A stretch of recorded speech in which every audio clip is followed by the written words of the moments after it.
LGBT juga sama, dunia malam juga sama, mabuk-mabukan juga sama, narkoba juga, seks bebas juga sama, pergaulan yang salah juga sama. Awalnya biasa-biasa saja, I'm fine pastor. Lama-lama sudah terekspos dengan hal itu, akhirnya saudara berpikir dan saudara menjadi seperti itu. Tapi kalau saudara terekspos dengan kebenaran firman Tuhan, saudara terekspos dengan kasih karunia, kalau saudara terekspos dengan kebenaran terus menerus, maka yang saudara pantulkan dalam kehidupanmu adalah kasih karunia dan kebenaran Tuhan.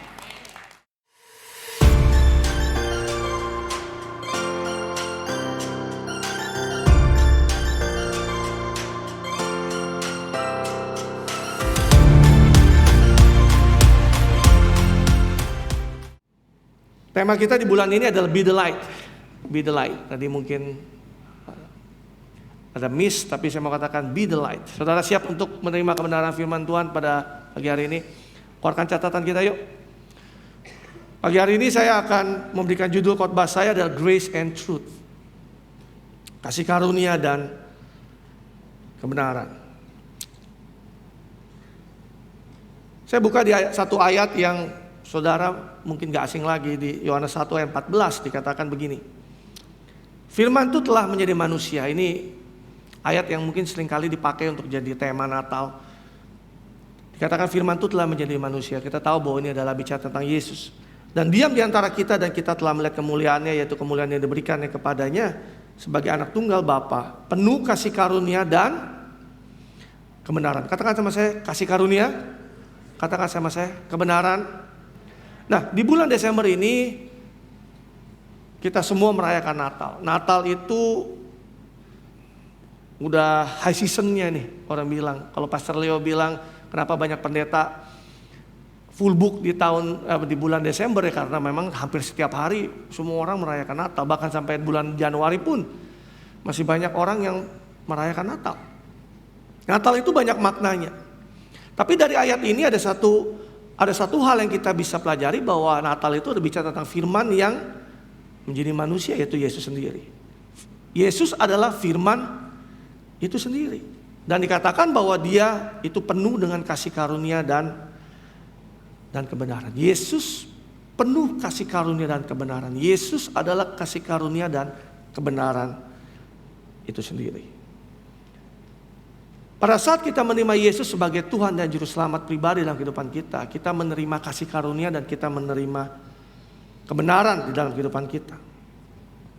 Nah, saudara perhatikan ini. Keselamatan yang kita terima karena kita percaya kepada Yesus, itu gak bisa dilihat oleh orang lain. Saya ulangi sekali lagi. Keselamatan yang kita terima, itu gak bisa kita lihat, orang lain gak bisa lihat dan orang lain gak bisa rasakan itu.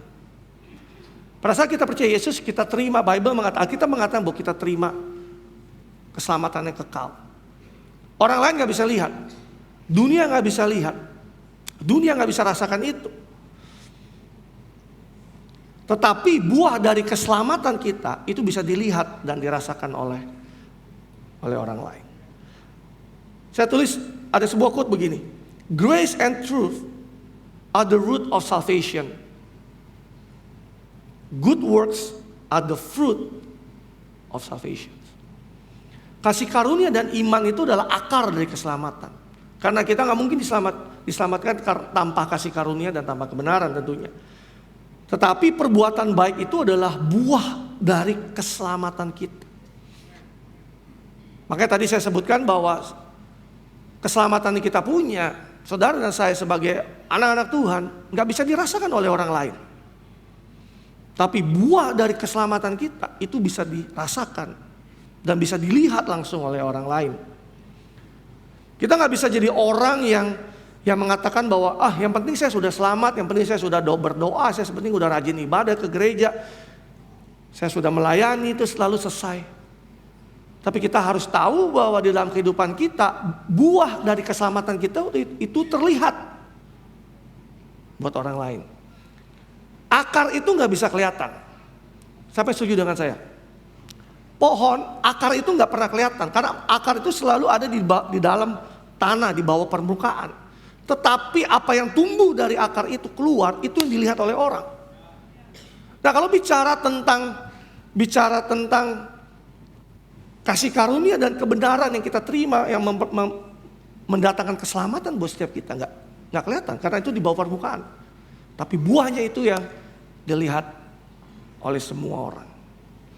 Kita dipanggil untuk melakukan perbuatan yang baik untuk memuliakan Bapa kita di sorga. 2 minggu lalu saya katakan bahwa perbuatan baik gak ada hubungannya dengan keselamatan kita. Karena keselamatan kita datang karena kasih karunia. Oleh karena iman. Tapi perbuatan baik kita sebagai anak-anak Tuhan, sebagai orang Kristen, itu berhubungan langsung dengan apakah hidup kita memuliakan Bapa kita apa enggak. Apakah dalam kelakuan kita, tingkah laku kita sehari-hari itu memuliakan Bapa di sorga atau enggak? Karena orang Kristen saya melihat bahwa sudah terlalu terbiasa, terlalu fokus dengan dirinya sendiri, sibuk dengan kegiatannya sendiri di dalam gereja, dan mengabai panggilan ini. Kalau saya boleh sebut, ini ada sebuah panggilan, yaitu apa? Untuk menjadi terang, untuk menjadi hidupnya, perbuatan itu dilihat oleh orang lain dengan cara yang baik. Seakan-akan bahwa lupa kalau dunia itu membutuhkan gereja Tuhan yang relevan, gereja yang signifikan, yang punya pengaruh, yang punya dampak. Mereka yang bisa melihat, mereka yang bisa merasakan perbuatan baik yang kita lakukan, yang lahir dari kasih karunia dan kebenaran yang kita terima. Ya, mengerti, katakan amin. Jangan sampai kita lupa, kita kayak nggak peduli, atau kita nggak tahu bahwa sebenarnya kita dipanggil dari keselamatan kita punya, yang kita terima, itu harus nyata tuh perbuatan baiknya. Di bulan ini kita bicara tentang be the light tadi saya katakan. So GKS Balikpapan, jika saudara tertanam di dalam gereja ini dan sungguh-sungguh memperhatikan apa yang kita kerjakan di dalam gereja ini, kita bukan cuma ngumpulin orang di hari Minggu, lalu ibadah, lalu orang banyak datang, lalu dibuat ibadah berkali-kali, lalu kita happy, lalu that's it. Enggak gitu. Kita mau setiap orang itu tertanam di dalam gereja ini, dimuridkan menjadi murid, dan hidup mereka itu berpusat kepada Tuhan, kepada Kristus, dan hidup mereka memberikan dampak. Itu GKS Balikpapan. Jadi kalau saudara mungkin terbiasa di dalam sebuah gereja, nggak tahu gereja ini mau dibawa kemana. Tapi saya mau katakan buat saudara, kalau saudara tertanam di GKS Balikpapan, itu arah kita jalan. Kita mau setiap orang yang tertanam, hidupnya berpusat kepada Kristus, lalu hidupnya punya dampak, punya pengaruh. Nggak cuma duduk-duduk ibadah setiap hari Minggu, lalu setelah ibadah pulang, lalu kehidupannya sehari-hari nggak ada dampak sama sekali. Yesus mengatakan di Matius 5 ayat 13-14, kamu adalah garam dunia. Saya bagikan ini 2 minggu lalu.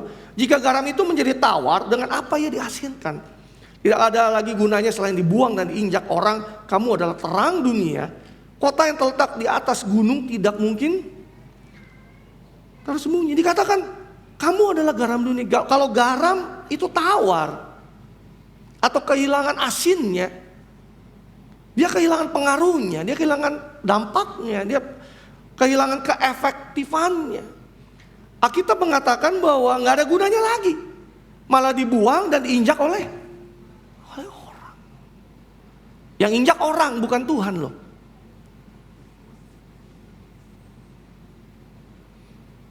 Sesuatu yang kita buang, sesuatu yang sudah diinjak, berarti kehilangan nilainya.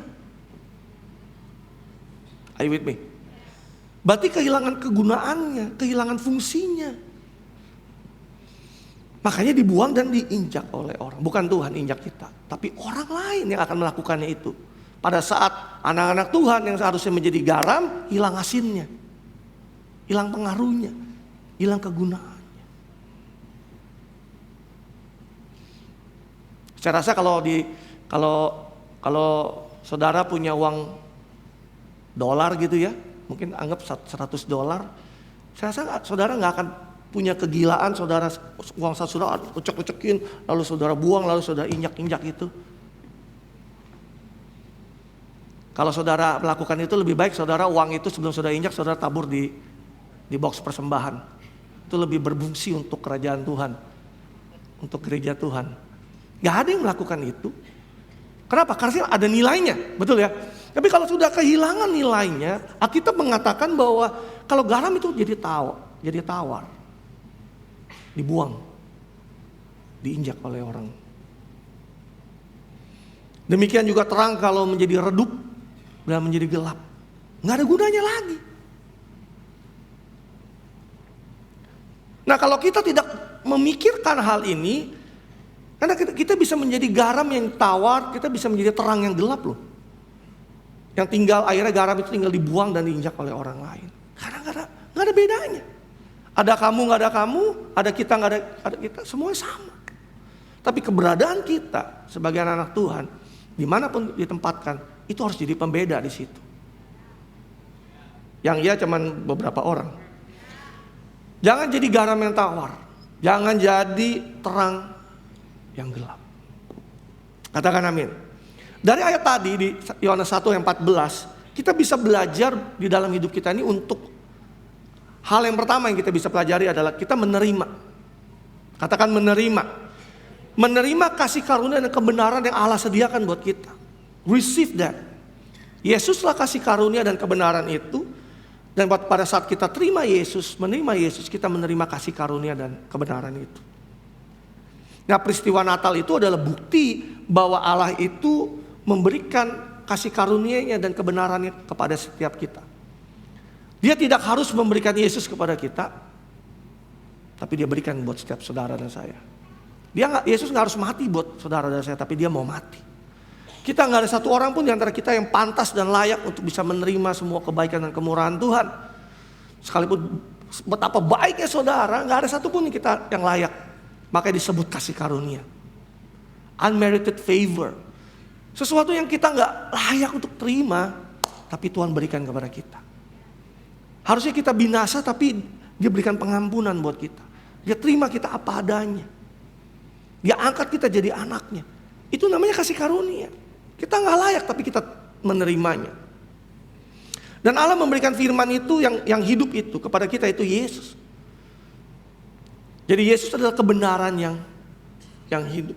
Nah, hari ini kebenaran itu dinyatakan semua di dalam bentuk Alkitab, di mana isinya semua adalah bicara tentang kebenaran. Jadi itu diberikan kepada setiap kita, menjadi panduan buat hidup kita, menjadi guidance, menjadi proteksi dalam kehidupan kita. Makanya kalau ada di antara kita yang tidak sejalan dengan apa yang firman Tuhan katakan, maka kita sebenarnya sedang mengeluarkan diri kita dari proteksi Tuhan, dari guidance tuntunan Tuhan. Pada akhirnya konsekuensi dari apa yang kita keluar dari firman Tuhan itu kita terima. Dosa kita diampuni oleh Tuhan, tapi konsekuensi dari apa yang kita lakukan itu kita bisa terima. Hari ini kita belajar bahwa there is no way kalau kita sudah diselamatkan oleh karena kasih karunia, kita tidak lagi mau hidup di dalam kebenaran. No. Kasih karunia dan kebenaran itu adalah dua menjadi satu. Seperti koin yang dengan dua sisi. Saudara gak bisa pisahkan. Oh, saya mau hidup kasih karunia Tuhan aja. Oh, kebenarannya saya gak mau. Atau saya mau hidup dalam kebenaran aja tapi kasih karunia-Nya gak mau. Kita harus hidup di dalam keduanya. Dan keduanya ada di dalam pribadi Yesus. Jangan kita jadi orang yang mau menerima kasih karunia tapi kita menolak kebenaran. Atau kebalikannya, kita mau hidup di dalam kebenaran tapi kita menolak kasih karunia. Yang pada akhirnya semua kita kerjakan dengan usaha kita sendiri. Pastikan bahwa pada saat kita mengatakan bahwa aku adalah orang yang diselamatkan, aku hidup dalam kasih karunia, kita juga hidup di dalam kebenaran. Dan pada saat kita mengatakan bahwa saya mau hidup di dalam kebenaran, kita juga jadi orang yang hidup di dalam kasih karunia Tuhan. Kasih karunia itu tanpa kebenaran itu, saya pernah bagikan ini. Saya lupa di bulan apa, tapi saya pernah bagikan ini bahwa kasih karunia tanpa kebenaran itu menjadi lunak, kompromi, kebablasan. Orang anggap enteng kasih karunia Tuhan. Tapi kebenaran tanpa kasih karunia itu menghancurkan. Jadi keras, jadi judgmental, jadi penghakiman di situ. Di dalam Bible, saya mau ajak setiap kita untuk belajar di sini. Di dalam Bible ada satu kisah yang menurut saya paling sempurna untuk menggambarkan tentang kasih karunia dan kebenaran itu.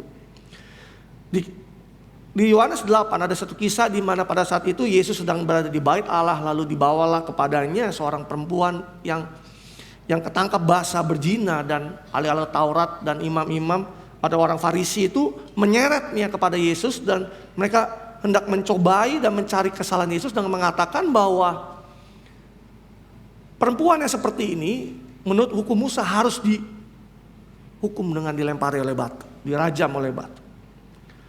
Lalu kita tahu kisahnya, Yesus membungkuk, Yesus menuliskan sesuatu di situ, lalu mereka terus mendesak Yesus, gimana jawabanmu, gimana jawabanmu? Pada akhirnya Yesus bangkit berdiri dan berkata, kalau ada di antara kamu yang gak pernah berbuat dosa, hendaklah kamu yang lempar pertama kali kepada perempuan ini. Lalu kita tahu ceritanya, singkat cerita, dia akhirnya mulai yang paling tua, mulai undur diri satu persatu sampai gak ada orang lain. Singkat cerita di ayat yang ke-10 dan ayat ke-11, saya minta saudara perhatikan ini. Lalu Yesus bangkit berdiri dan berkata kepadanya, hai perempuan, di manakah mereka? Tidak adakah seorang yang menghukum kau? Lalu perempuan ini dengan rasa bersalahnya, dengan rasa berdosanya, dengan kegagalan dalam hidupnya, dia mengatakan tidak ada Tuhan. Lalu Yesus berkata bahwa aku pun tidak menghukum engkau. That's grace. Aku pun tidak menghukum engkau. Dan dikatakan berikutnya, dan jangan berbuat dosa lagi mulai dari sekarang. That's the truth. Jadi jangan jadi orang Kristen yang punya konsep bahwa dosaku diampuni Tuhan kok. Tuhan tetap sayang sama saya kok. Aku diterima kok. Betul. Tapi baru separuh. Separuhnya lagi. Dan janganlah berbuat dosa lagi mulai dari sekarang. That's the truth. Jadi kita gak bisa mau hidup, kita pisah. Oh, saya mau gak dihukum karena dosa, tapi saya mau dosa terus gitu. There's no way. Atau kebalikannya, saya gak boleh hidup berbuat dosa. Dengan kekuatan kita sendiri, kita berusaha sendiri untuk menjadi saleh dengan kekuatan kita sendiri. Dan tidak mengharapkan atau mengandalkan kasih karunia Tuhan. Seorang hamba Tuhan mengatakan gini, grace without truth is love without correction. Kasih karunia tanpa kebenaran adalah kasih tanpa koreksi. Kalau saudara mengasihi anak saudara, tentunya saya percaya setiap kita orang tua mengasihi anak kita. Kita bukan hanya dengan kasih karunia kita mengasihi dia, tapi kita harus ada kasih kebenaran dalam hidup mereka. Yaitu apa? Mengkoreksi hidupnya. Truth without grace is correction without love. Sebaliknya kalau kita bicara tentang kebenaran tanpa kasih karunia, itu adalah koreksi tanpa kita mengasihi. Grace without truth is mercy without justice. Truth without grace is justice without mercy. Kasih karunia tanpa kebenaran adalah belas kasihan tanpa keadilan. Tapi kebenaran tanpa kasih karunia adalah keadilan tanpa belas kasihan. Grace without truth is freedom without responsibility. Truth without grace is responsibility without freedom.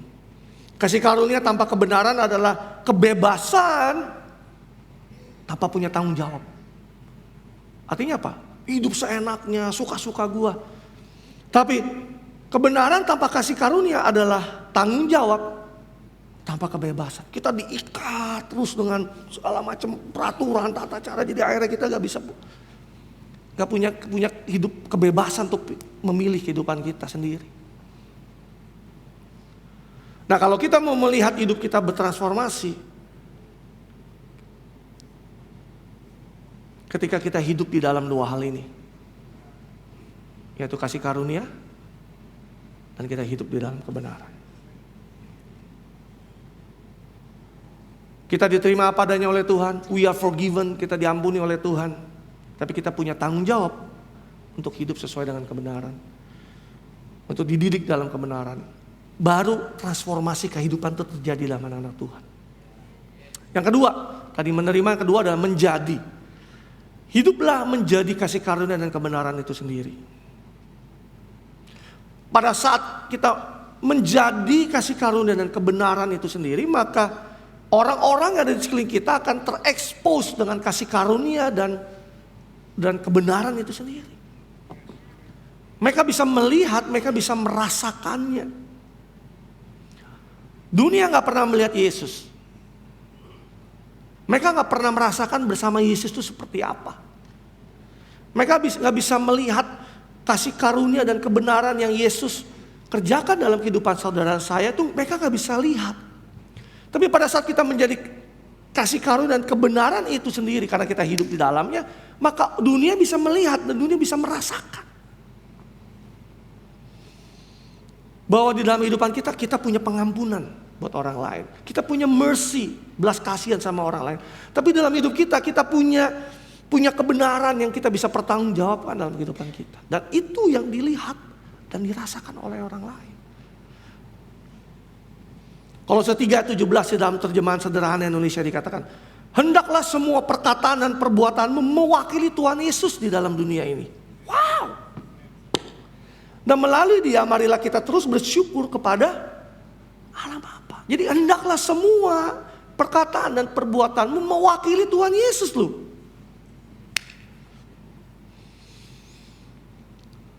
Bukankah ini sebuah tanggung jawab yang besar yang harus dimiliki oleh anak-anak Tuhan?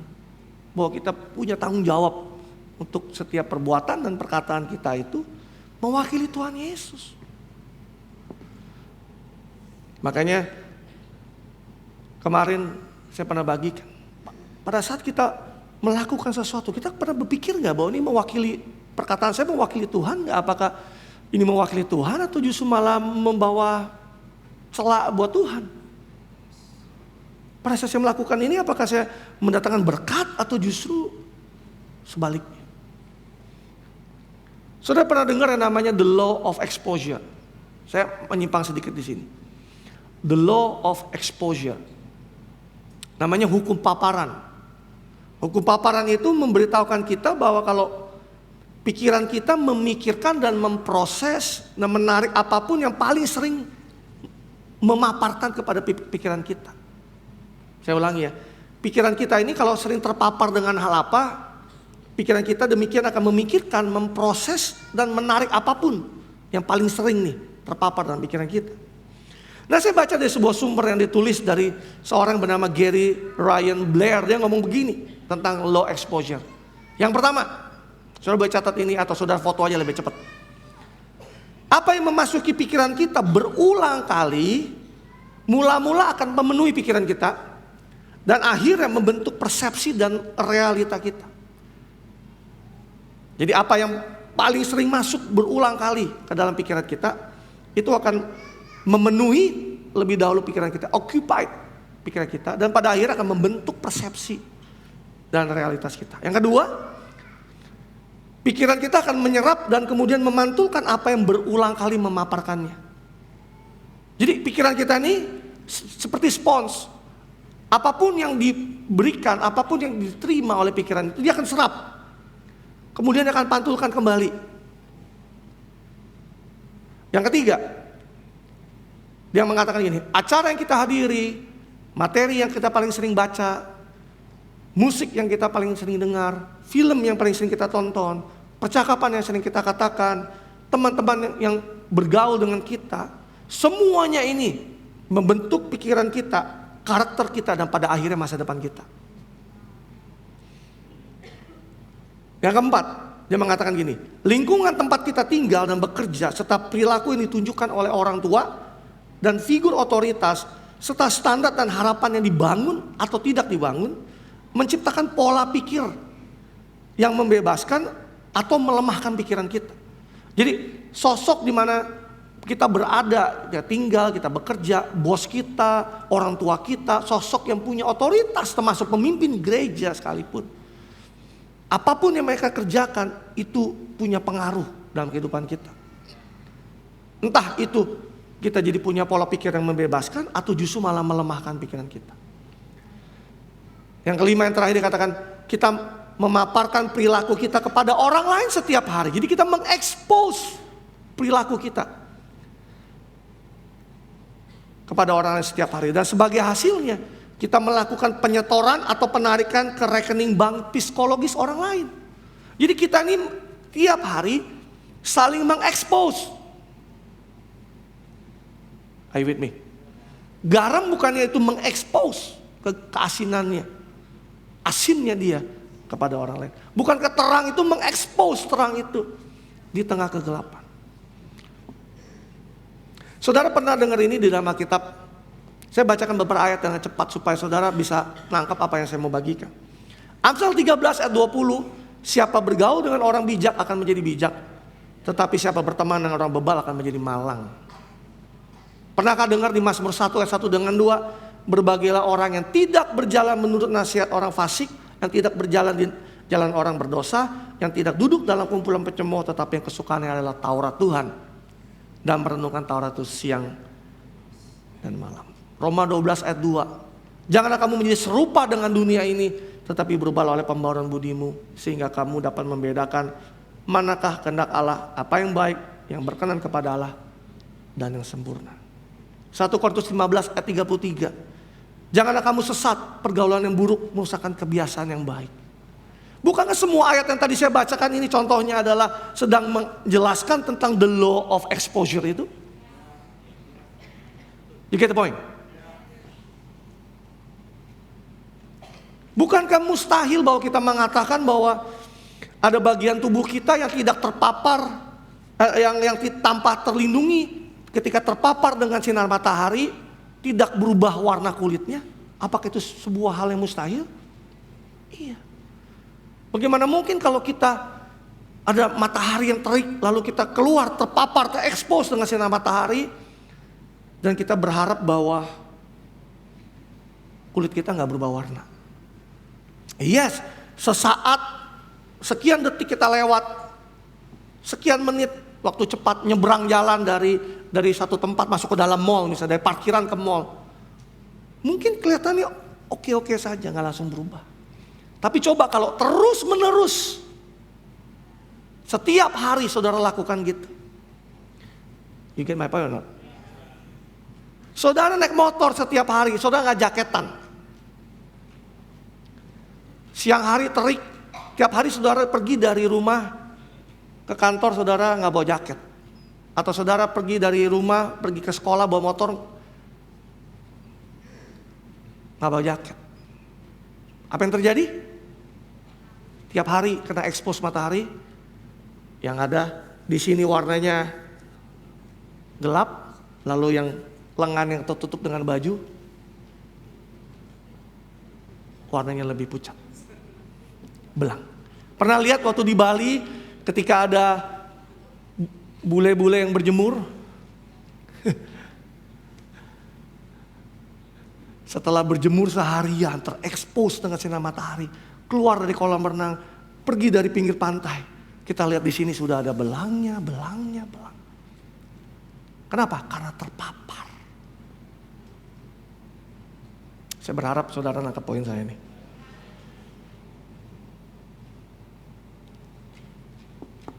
Siapa yang mengatakan pada saat kita terekspos dengan dosa, lalu kita berpikir bahwa kita akan baik-baik saja? Gak apa-apa kok, lihat film mengandung pornografi, it's okay, fine. Lu cobain aja terus terekspos di situ. Apa nggak lama-lama saudara jatuh dalam dosa pornografi dan perzinahan? Gak apa-apa, it's okay.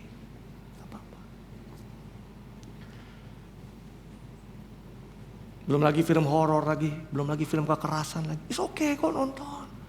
Masuk, terekspos. Lama-lama hidup saudara jadi horor. Kenapa? Karena saudara terekspos dengan dunia yang saudara nggak tahu. Saudara nonton kekerasan, pukul orang, tendang, wah, baik-baik aja kok. Besok terekam di sini. Ingat tadi the law of exposure? Besok memantulkan apa yang saudara lihat.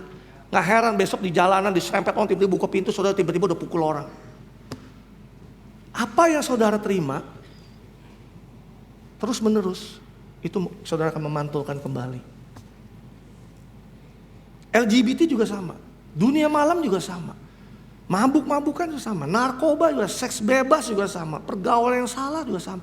Awalnya biasa-biasa saja. I'm fine, pastor. Lama-lama sudah terekspos dengan hal itu. Akhirnya saudara berpikir dan saudara menjadi seperti itu.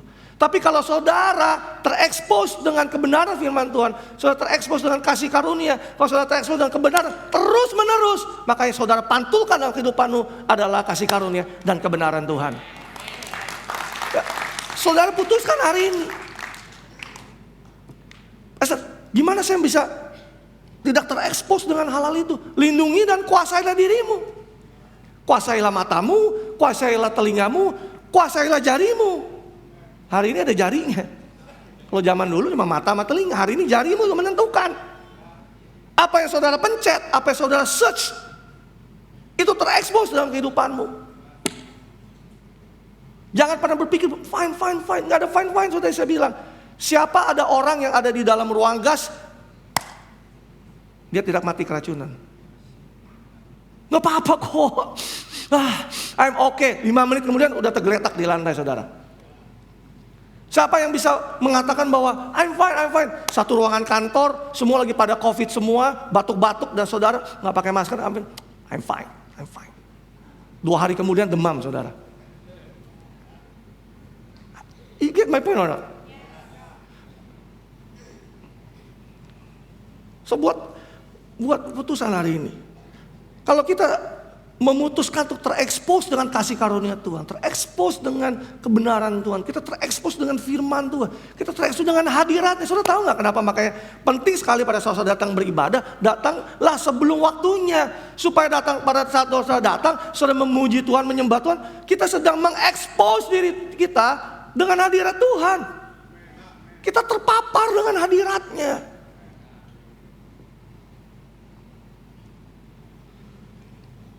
Kalau kita pilih lingkungan teman kita dengan orang yang takut Tuhan, orang yang mengasihi Tuhan, mengasihi orang lain, orang yang takut akan Tuhan, orang yang melayani, orang yang mencintai rumah Tuhan, pada saat saudara memberikan diri saudara terekspos dengan hal itu, lama-kelamaan saudara akan jadi seperti itu. Saudara akan mencintai Tuhan, takut Tuhan, mencintai firman Tuhan. Saudara akan berpikir dan saudara akan menjadi seperti itu. Tadi ada lagunya Holy, Holy Forever. Allah itu kudus. Pada saat saudara datang dalam hadirat dan saudara terekspos dengan kekudusannya, terus menerus, saudara akan jadi demikian.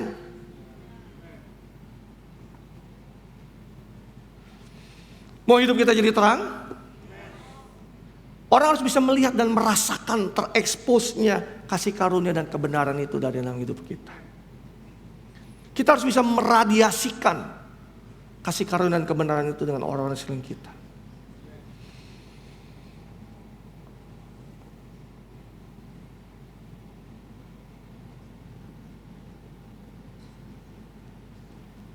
Hidup hanya dengan kasih karunia saja tanpa kebenaran membuat orang lain melihat hidup kita kebablasan. Malah gak jadi berkat. Ya, saya bilang ke gereja iya, pelayanan iya, tapi dosa jalan terus. Hidupnya ngawur. Hidupnya gak punya tanggung jawab. Karakternya buruk, hatinya bengkok. Sudah tahu. Dan ini seringkali menjadi sandungan buat orang lain. Garamnya jadi tawar. Tapi sebaliknya hidup dalam kebenaran tanpa kasih karunia, kita jadi orang yang mudah menghakimi orang lain. Merasa diri paling benar. Merasa diri paling holy. Kita memandang rendah orang lain, merasa diri paling taat, paling rajin ke gereja. Sulit untuk mengampuni. Sulit untuk menerima kekurangan dan kelemahan orang lain. Kalau melihat ada yang salah, dihukum. Muncul kata pertama, hukum dulu gitu. Akhirnya jadi orang agamawi. Nah kalau kita menjadi seperti ini, garamnya juga tawar. Ngerti gak maksud saya? Apa yang Yesus refleksikan 2000 tahun lalu pada saat dia datang ke dalam dunia ini, orang-orang berdosa datang sama dia, berkumpul sama dia, senang duduk dekat dengan Yesus. Kenapa? Karena Yesus gak menghakimi. Padahal dia adalah kebenaran itu sendiri. Dia adalah kasih karunia itu sendiri. Dan kebenaran yang 2 in 1 menjadi satu.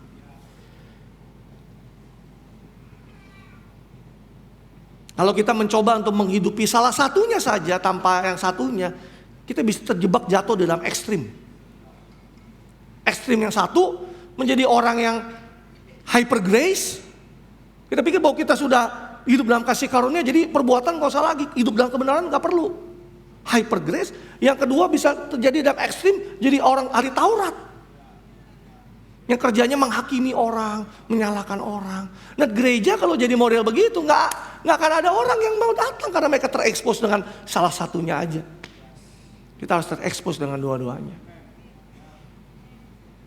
Siapa yang berani datang ketika datang ke rumah Tuhan lalu langsung dihakimi langsung dengan kebenaran? Kamu berdosa. Nggak ada orang yang mau begitu. Tapi sebaliknya nggak akan ada orang yang bisa bertumbuh pada saat dia hanya bisa diterima apa adanya, tapi nggak mau berubah hidupnya oleh karena kebenaran.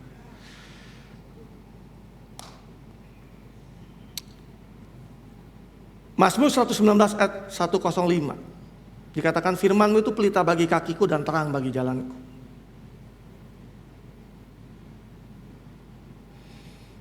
Firman Tuhan itu menjadi pelita bagi kaki kita dan terang bagi jalan kita. Saya minta Thomas mulai bantu saya di sini. Ilustrasi sederhana aja, singkat. Thank you. Terang kita itu akan membantu orang lain untuk menyoroti jalan hidup mereka. Akan membantu menyoroti kaki mereka. Karena mereka belum kenal firman Tuhan. Artinya maksud saya, firman Tuhan yang hidup dalam hidup kita itu sebagai terang yang menolong orang lain untuk menyoroti kaki mereka dan jalan mereka. Banyak orang yang hidupnya tersesat, tapi karena ada kita anak-anak Tuhan, kita ada di situ, maka terang kita itu membantu menolong mereka untuk menyoroti jalannya. Hey bro, jalanmu itu udah ada di dalam lubang. Depanmu tuh ada parit. Yang posisimu sekarang ini dalam keadaan yang tidak baik. Kamu bisa lihat dirimu gak bahwa dirimu compang-camping. Kamu bisa lihat wajahmu gak, identitas dirimu. Hanya ada terang baru bisa lihat, oh iya ya, rupanya aku berdosa ya selama ini ya. Lalu bawa datang kepada Tuhan. Sebagai contoh coba di lampunya dipadamkan di sini. Saya ada senter. Lumayan senternya, terang juga. Udah cukup. Kalau ini anggap adalah orang dunia belum percaya Tuhan, lalu kita terang, kita bawa terang ini. Lalu kita coba dekat sama dia di sini. Dia jadi bisa lihat apa yang ada di depan dia. Bahkan kalau di sini ada kaca, yaitu firman Tuhan, terangin dekat sama dia, dia bisa lihat wajahnya. Aduh iya gue jerawatan ya. Tapi kalau nggak ada gelap, apa yang bisa dilihat? Kalau kita jalan ke tepi sini, kalau nggak ada gelap gulita, dia jalan di sini, dia ada beda level, bisa terjatuh dia.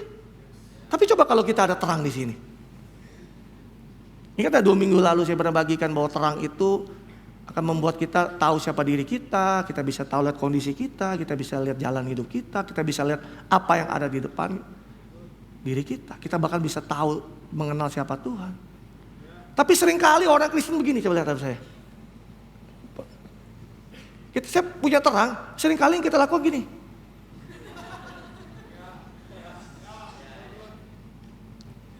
Ngerti maksud saya? Orang agamawi kan begitu. Kamu salah, berdosa. Terang itu bukan untuk disoroti ke mata orang lain. Terang itu untuk menerangi jalan dan kaki orang. Waduh iya ya. Oh, thank you ya, thank you. Coba bayangin kalau kita hidup di dalam komunitas ini. Kemarin saya cari center, nggak dapat banyak. Saya berharap kalau bisa ada 3-4 center flashlight. Kalau kita bersama-sama di sini, mengelilingi Thomas dengan terang begini, lama-lama dia terekspos dengan terang itu, dia berubah hidupnya. Are you with me? Kalau saudara berada dalam lingkungan gereja, dalam lingkungan home, di mana semuanya terang di sini, yang tadinya dia dalam kegelapan, dia bisa lihat jalannya. Oh iya. Katakan amin.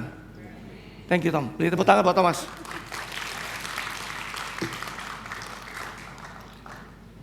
Katakan menjadi. Yang ketiga, yang terakhir, memperhatikan. Menerima, menjadi, yang ketiga memperhatikan. Ketika kita sudah menerima dan menjadi kasih karunia dan kebenaran itu, maka selanjutnya yang kita perlu lakukan adalah memperhatikan cara hidup kita. Memastikan bahwa kita selalu terhubung dengan kasih karunia dan kebenaran itu. Ingat ya, 2 minggu lalu saya pernah bagikan di Matius 5 ayat 14 dalam terjemahan sederhana Indonesia dikatakan begini. Kamu ibarat terang di dalam gelap ini, terang di dalam dunia yang gelap ini, bila baik cara hidupmu. Jadi terang itu relate dengan cara hidup. Dari sini kita tahu 2 minggu lalu saya bagikan, kita gak bisa jadi bilang katakan kita terang tapi hidup kita sembrono, gak bisa. Karena terang itu relate dengan cara hidup yang baik. Seperti kota yang terletak di atas bukit selalu terlihat dari jauh, demikianlah seharusnya cara hidupmu menjadi teladan bagi yang terlihat bagi semua orang. Teladan baik yang terlihat bagi semua orang. Jadi bagaimana kita menjadi terang atau enggak tergantung dari cara hidup kita. Apakah itu baik, apakah itu jadi teladan atau tidak. Saya catat ini, justru dunia itu melihat dan merasakan bukanlah dari seberapa rohaninya hubungan kita sama Tuhan.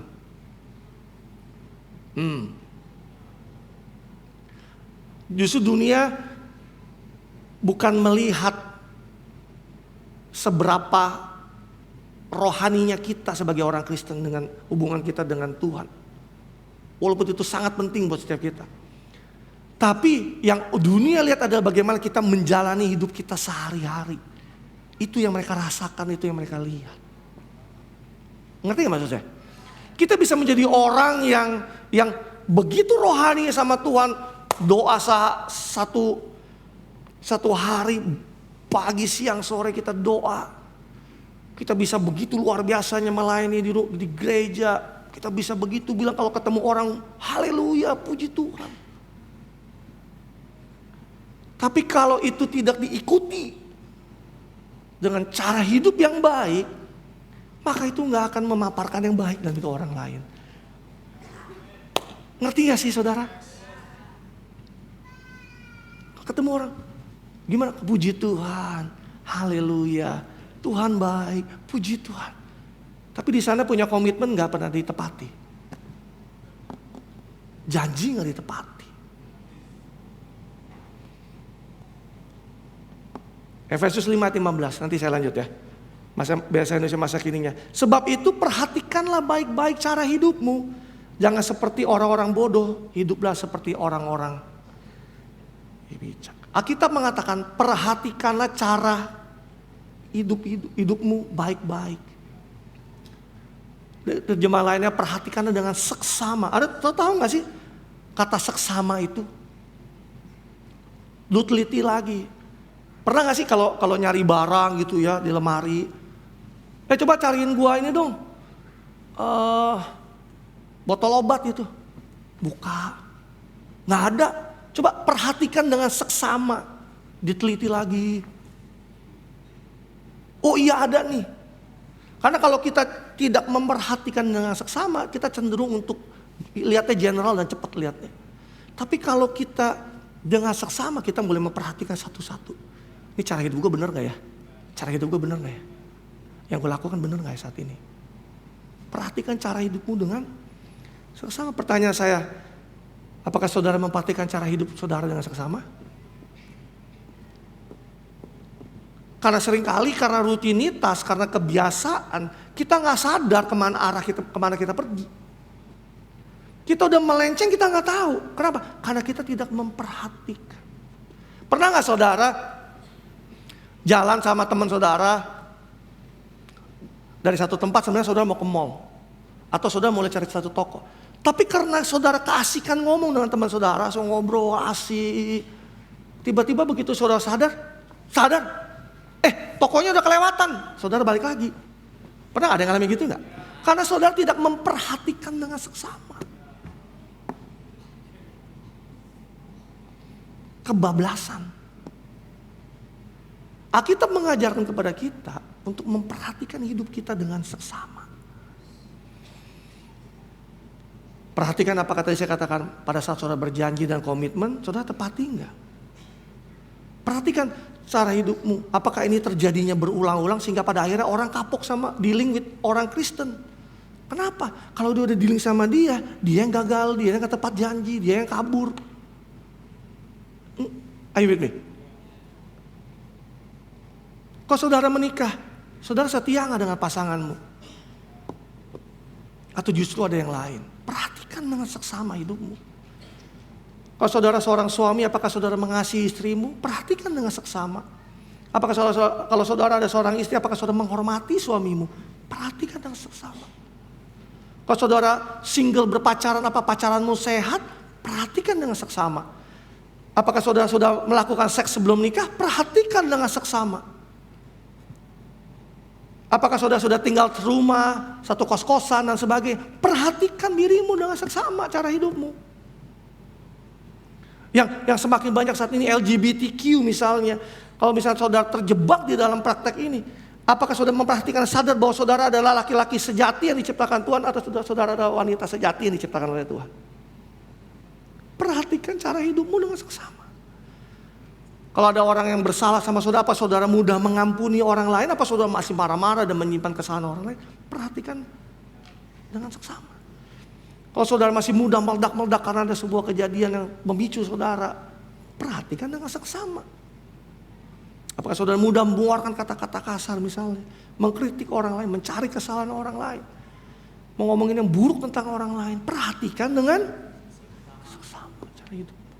Apakah saudara mengambil uang yang bukan milikmu sendiri? Perhatikan dengan seksama. Sebaliknya, apakah saudara melayani dengan baik dalam hidupmu, dalam keluarga, dalam pernikahan, dalam karirmu, pekerjaanmu, bisnismu? Apakah saudara menjadi orang yang generous? Apa saudara dikenal jadi orang yang medit, pelit, dan sebagainya? Perhatikan cara hidupmu dengan seksama. Yang mengerti katakan amin. Amsal 13 ayat 16 dikatakan, orang bijaksana berpikir dahulu sebelum bertindak. Orang bodoh mengobrolkan kebodohannya. Orang bijak itu berpikir lebih dahulu baru bertindak. Dia gak tergesa-gesa, dia menimbang-nimbang, dia memperhatikan dengan seksama, dia berhati-hati, dia memikirkan 2-3 step ahead di dalam pikiran. Sebelum dia melakukan. Tapi orang bodoh berpikir dia yang dilakukan adalah dia bertindak dulu baru dia mikir. Tapi orang bijak adalah dia pikir dulu sebelum dia bertindak.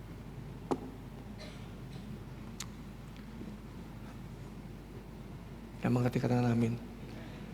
Nah, saudara mau hidup sebagai orang bijak, praktikkan hidupmu, berpikirlah sebelum saudara bertindak. Kalau saya bergaul dengan seseorang contohnya, apakah saya membuat saya menjadi lebih baik, lebih dekat dengan Tuhan, lebih cinta Tuhan, atau justru saya malah jatuh terus di dalam dosa karena orang ini? Jauh dari Tuhan, jauh dari gereja. Saudara memperhatikan hal itu apa enggak dengan seksama?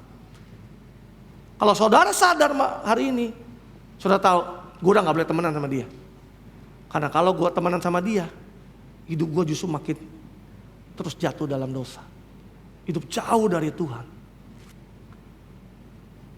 Putuskan itu. Perhatikan dengan seksama. Seringkali orang ketika gak memperhatikan cara hidupnya, dia baru tiba-tiba dia sadar bahwa, loh, kenapa gue jadi terjerat utang? Kenapa tiap hari ada debt collector, pinjol yang nguber-nguber gue? Kok istri saya meninggalkan saya? Kok saya bisa melakukan kebodohan ini? Kok saya bisa bangkrut? Kok saya bisa gagal lagi? Kok anak-anak saya bisa jatuh dalam narkoba? Kok kenapa anak-anak saya bisa kabur dari rumah? Kok kenapa saya atau pacar saya jadi hamil di luar nikah? Kok bisa pernikahan saya gagal? Kok bisa pekerjaan saya jadi kacau? Kok bisa saya jadi sakit? Kok saya bisa udah lama jadi tiba-tiba tidak berdoa? Kok saya bisa menjadi udah lama gak lagi baca Alkitab? Kok saya sudah lama tidak beribadah? Kok sudah lama saya gak lagi berhome? Kalau saudara tidak memperhatikan yang seksama hidupmu, itu bisa terjadi dalam hidupmu. Pada akhirnya saudara melenceng jauh dari sasaran. Perhatikan dengan seksama.